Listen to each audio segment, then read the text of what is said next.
สวัสดีทุกคนยินดีต้อนรับทุกคนเข้าสู่ช่องของกิ๊กสนาร้องสารเดิมมื้อนี้ฮันกิ๊กมาฮอดบานแล้วเนาะทุกคนนอนร่างจากไปเที่ยวซ่องมือ1 คืนที่ปู่หัวโลนแพร่งใส่สมบูรณ์เนาะทุกคนเนาะก็คือตอนนี้ฮันกิ๊กกลับมาบ้านเห็นตุ๊กตามาบานแล้วเนาะทุกคนซึ่งเรามาเซอร์ไพรส์กันไปตุ๊กมาฮอดปุ๊บตื่นเช้ามาไอ้บิ๊กก็นี่เลยไอ้บิ๊กก็ไปเวียงแล้วทุกคนไม่บิ๊กไปเวียงละน่าสุดเลยทีนี้ทุกคนเดี๋ยวกุ๊กกี้พาทุกคนไปห้าไอ้ตึกแฟนแล้วทุกคนนี่แม่ห้ากับไปเกือบเป็ดเกือบใกล้มาเบอร์ไฟให้เด้อนี่ทุกคนอยู่หน้าบ้านของน้องกุ๊กกี้กันที่มีทุ่งเคียนนี่แต่ละเหมือนสิ่งทุ่งเคียนนั่นแต่อย่าไปดราม่านะคะเพราะว่าเมื่ออื่นเขาซิมาเก็บขยะนะคะประมาณนั้นมั้งเก็บทุกเขื่อนเห็นบอกเขาเอามาไว้หน้าบ้านอันนี้ตุ๊กตาเห็ดยังอยู่กับบุ้งตุ๊กตาเอ็ดอยู่อ้าวแปลกุ้งมาจากกระเดอคิดว่าแปลกุ้งอยู่น้ำสารมากูก้า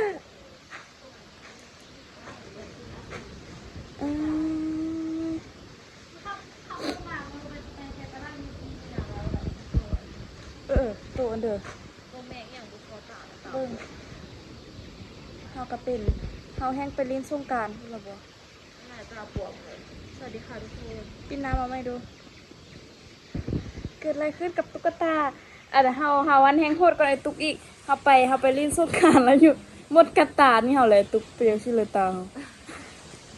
ก็บ้าบากับการซื้อนะดีได้ยังว่ามีผดปลาแปลงมุกตาไปเลยนะเจ็บกระเด้เป็นมดไอ้กัดนะเจ้ามดหรือต่อผู้หูตัวยังกัดเนาะงานเราผู้หูเลยตอนนี้เราไม่ต้องบวมมันคือบวมเฮงแผลตุกนั่นแหละผู้หูตัวยาวๆในตัวแตกต่อเป็นดีต่ำนะป๊าดมีหนาให้ตุกขับรถมือเดียวตาบวมเลยน่าสงสารเสียได้กินนี่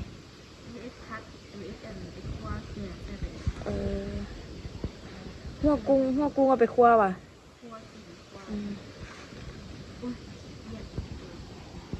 แต่อีตุ่นเนาะตาเนาะ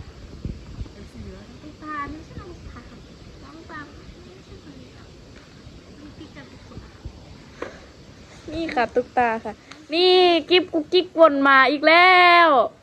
เรียกกิฟอยู่หัวมีนาหลังจากไปยุ่งเอาไว้หลายเดือนกลับไปยุ่งเรามีนาละมีนาเอามันไปประสบภัยอยู่โรงพยาบาลนำหลายปีเติบเนาะหลายเดือนเติบวนกลับมายุ่งขึ้นเอาไว้วันนี้มายุ่งหัวมีนาคืนละเอาไอ้ตุกมาบ้านเมื่อเดือนไอ้ตุกไปไทยบ้านเนี่ยกลับไทยเลย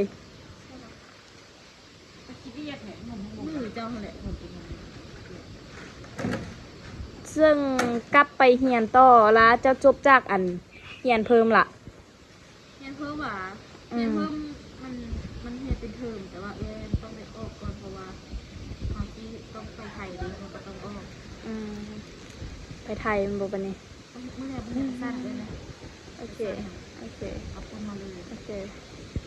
ใช่ยังสั้นยังสั้นกี่หรอสั้นกี่เท่าไหร่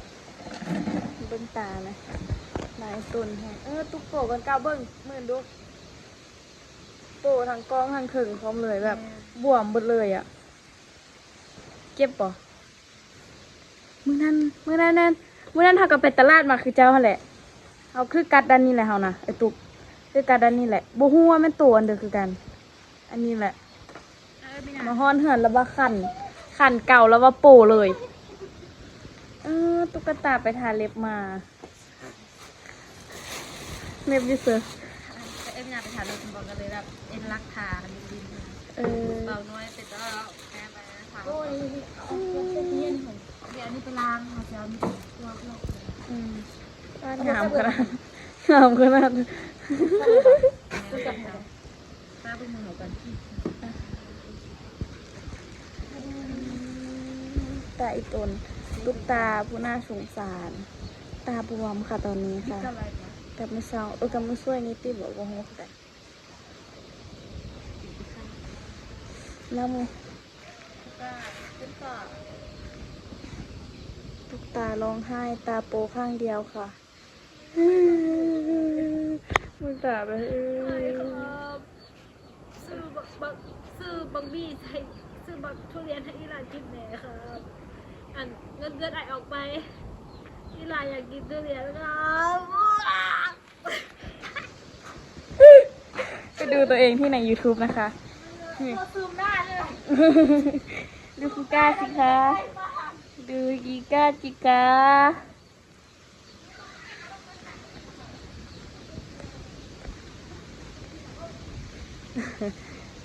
ดาราท่านหนึ่งเก็บใบกะเพราค่ะทุกคนว่ามีใบกะเพราเป็นข้อตัวเองเหรอวะบอกดีใจน้ำเด้อสลองไปสลองได้พัดกับใบผักกะเพราอืมงามน้อยอยู่นี่น่ะปั่นกันพูระเบียบอก ปลาจิกเออค่ะเสียปั่นพูดระเบียขนาดจิกเอ้ยย่างมาเก็บไว้นี่ก็คือกันจิก คือเลยน้องบ่คือเลยเนาะ เดี๋ยวที่นู่นหวะไม่ใจไม่เกิดจะเกิดยาไข่ป้าอย่าไปเก็บมัน ตายถ้าว่าคงอันนี้ต้นเยอะแล้วเนาะโตเป็นสาวแล้วมาถึงอันนี้นะกิ๊กกูได้ไปใส่มากิ๊กนอนฮะเขาไปเอาพักไปให้เอื้อยอันนิดอยู่คุณมาละอีแม่ไปปะละอันนี้แม่ค้างบานนะคะนี่หัวนี่หาวค้างบานเห็ดปวกบัวออกมาอยู่นี่นะแต่ละปีออกได้ทุกคนที่ทำไงโอ้ยเสี่ยวยานอันนี้หักทับหัวไม่มีเธอนั้นคนอย่างฉันต้องพังอยู่กลางความเอาเงินมาเด้อบอกมินาบอกไฮเกอร์ว่าอันอีเมซื้ออันนมเนี่ยมาเฮอปอง18,000บอกมันว่าเอาเงินมาจ่ายเด้อโอเคก็สิกล้าจ่าย15 ล้านเนี่ยจ่ายเทตี้บาบอตี้บุเมนน่ะบุเมนแต่ทุกคนพอยางเนี่ยยางเปล่าผักตุบอ้าวมึงมองอย่างซ้ำหน่วยละก่อนมึงมองผ่านมึงมองอันนั้นกินให้อย่างซ้ำหน่วยมึงมองลูกใหญ่ๆเนี่ย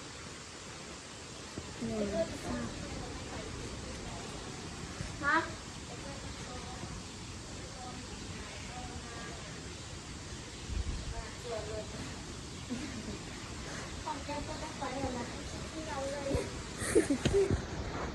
ปันกวนบักดีอยู่แหละ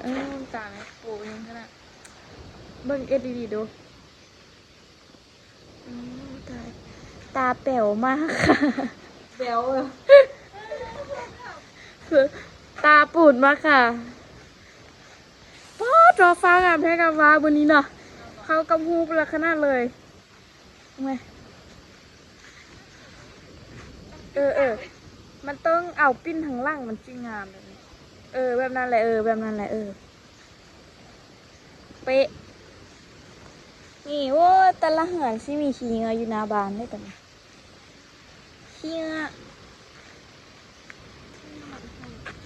เงยเก็บมาจากงานพวกงานมันมาปะเลย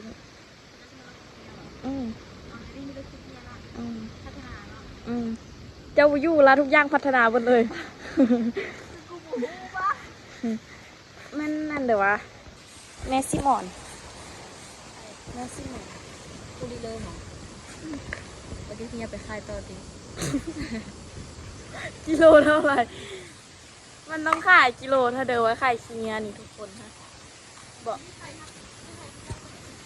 ไปรีไซเคิลวะ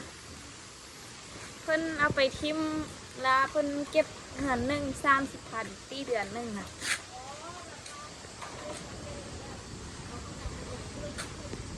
ธุรกิจสีเทาโบแมนธุรกิจแจ่มใสค่ะทำกลางแจ้งนะคะผักกราบปียูฮันแห้งงามกองต้นผักเนาตุกมือนั้นผักเนาแตกงามแท้งามวะเฮาอดใจบ่ได้มันออกอยู่เต็มเลยนะแบบแม่เฮาห้ากระตัดมันมือแล้วเขาไปเก็บนะแบบงามสุดๆเลยล่ะเฮาไปเอ็ดสุดกินแหละเค็มจนขึ้นคอเลยบิ๊กมันบิ๊กกินบ่ได้ความมันมากเค็มนี่กินบ่ได้นี่อันนี้ทุกคนผักที่ตุกว่าเมื่อกี้นี่นะเป็นผักกาบปีนะคะกราบปีเพิ่นสิเอาเป็นอันเบอร์ออกเนาะทุกคนเนาะเพิ่นสิเอาเบอร์ออกตุกสิเว้าซ้ำหยังอันเด้อบ่ฮู้เด้ออีโป้น่ะเพิ่นนั่นสิเอาเบอร์ออกเนาะทุกคนเนาะเอาเบอร์ออกเลยกินแต่ก้านเนาะนี่เพิ่นสิเอาแต่เบอร์ออกแล้วเบอร์ไว้ซ้ำนี้เนาะเว้ยอันนี้มีหางเพิ่งด้วยตุ๊กเอ้ยกินได้ปะหางเพิ่ง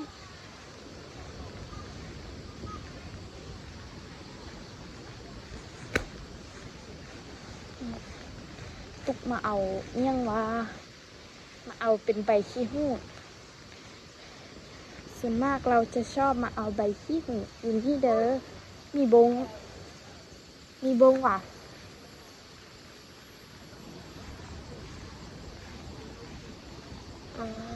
โอ้หมกม่วง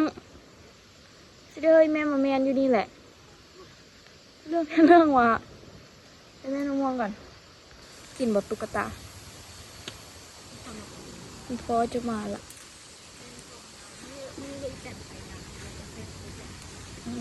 มีบงก็อันจับอยู่คอเด้ติเลนผ่าต้นมันนี่ไม่หรอไปเสือมาส่วนอย่างน้อยไงพี่นอกทางเหรอ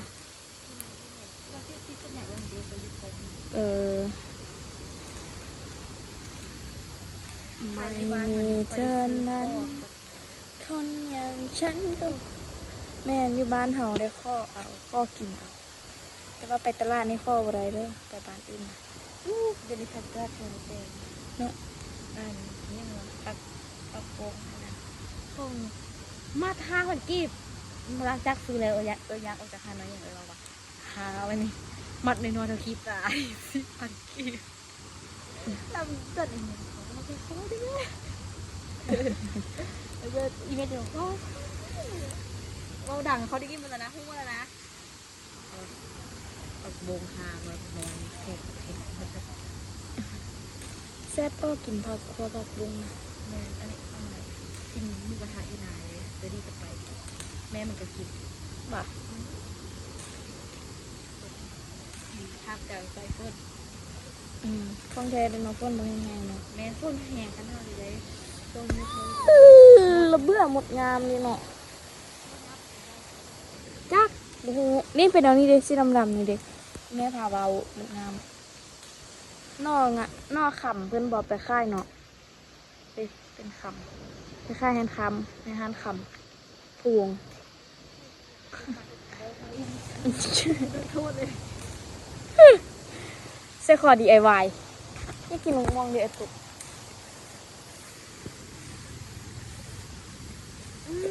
กินเลยมีแต่ห้ามพอดีสิกินมองอิ่มเลยตุกละอ๋อตุกเหนือคุณไม่กล้าไปเอามันเลิกพูดเลยแต่ว่าหนูก็อยากกินนะแม่เดี๋ยวบอกแม่มาแมนก่อนไปออกไปกันเถอะเอาใจได้เด้อ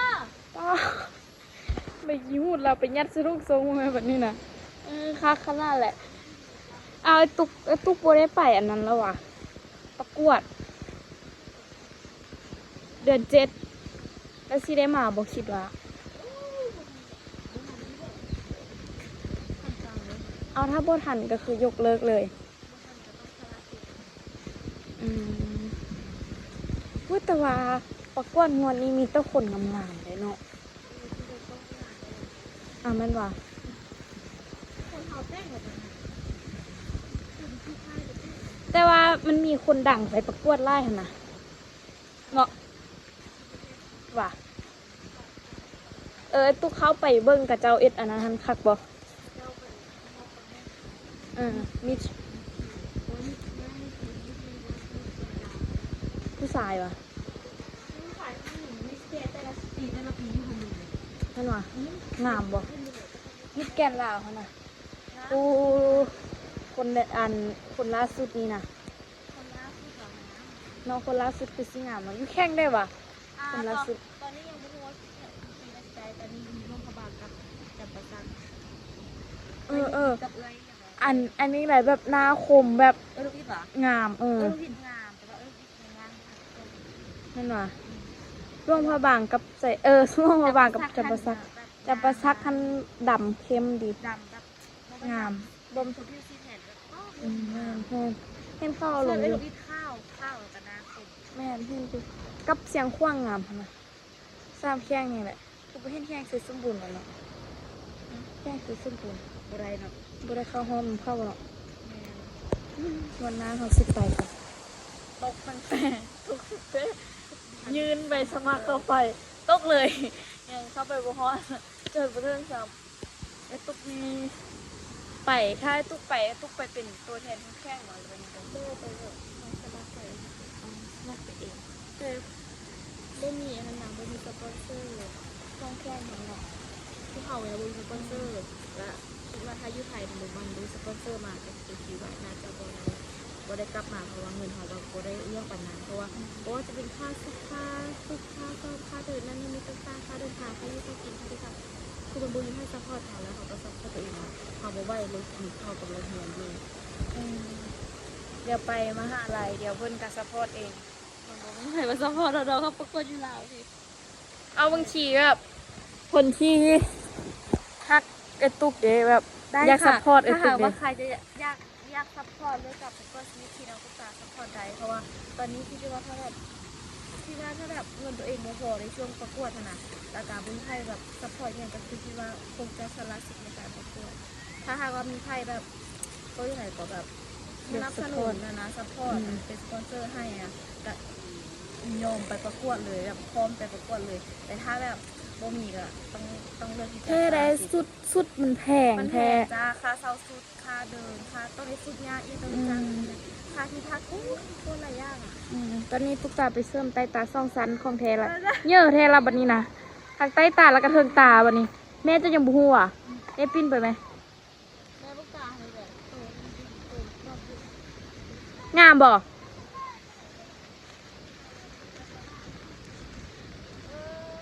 สูงหรือโดดก็แม่ยังรถหินต่ำแบบแบบจอดรถแบบขับรถเอาจนเซลกลางทางเลย ตัวหมดตี้หมดปีก คันเลยคันจิ๊บจอดรถกัน เจ้าอย่าแต่มันแล้วถ้าเป็นประมาณ2 ชั่วโมงนี่แหละมันพอดีแต่ว่าตื่นเช้ามาที่มันยังอ้าวบวมๆอยู่ ติดตายันมือตาอะไร ที่หาเป็นเบอร์นี้ด้วยบักเพลงคือเนาะใช่ติ๊กติ๊กตาโผล่เป็นว่าเราไปได้กิน โอเคแล้วเดี๋ยวที่เข้าไปได้กินของมือ เดี๋ยวมือละอื่นไปเสริมนันนี่ มืออื่นกันดีกว่าเดี๋ยวโอ้เธอ ไม่ไปเสริมหนังไอ้นี่ คันที่เริ่มต้นจากแม่บอ พอดีอันให้มดเสริมไหม เอา ให้น้องสารให้มดเสริมดังเลยเด้อดีเด้อนี่ เสียบเสียบ พาดคลินิกทั่วทีปอันนี้มาให้คลินิกทั่วทีปเป็นคลินิกเทื่อนอีกไงเป็นคลินิกทั่วทีป